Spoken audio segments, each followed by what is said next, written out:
Dismissing cases after approved, but before the 6 months have passed, requires a hearing, but the hearing date will come after the divorce date is final. So I was mentioning earlier how when we get some of our divorce cases approved, well, most of them actually, if you start with me, I'm going to have your divorce case approved before the 6 month mark.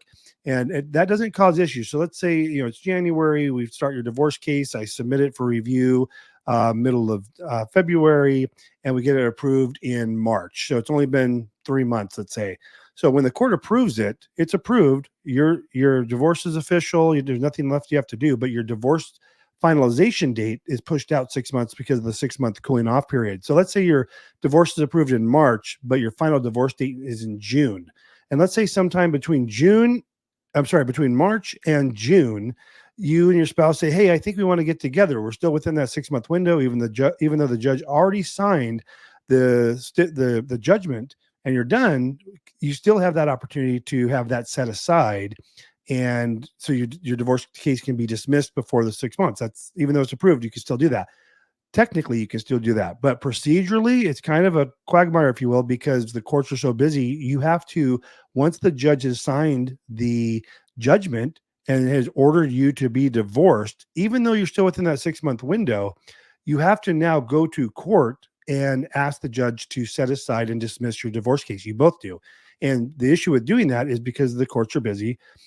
We bypass the entire timeline with the courts. There's no delays with us finalizing your divorce because you're not going to see the judge. Once you ask to go see the judge, that's where you talk about these delays of 6 months, a year, and so forth because of trials and getting into court.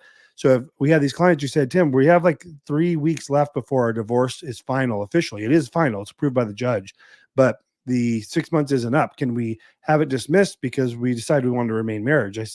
Remain married. I said, yes, but we have to get you into court.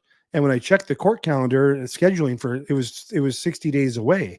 I said, so unfortunately, there's no way you're going to get into court before your divorce is actually finalized on paper. So that's the issue that comes with that. I want to say it's probably the only downside to us having your divorce cases done so quickly is once in a while, maybe 2 or 3 a year, out of the thousands of divorce cases we handle every year, clients will say, "Hey, we want to reconcile," but the judge has already approved their divorce. We did get people into court once where they said, "Hey, we don't want this to be finalized," and they did dismiss it. But again, it does require a court hearing.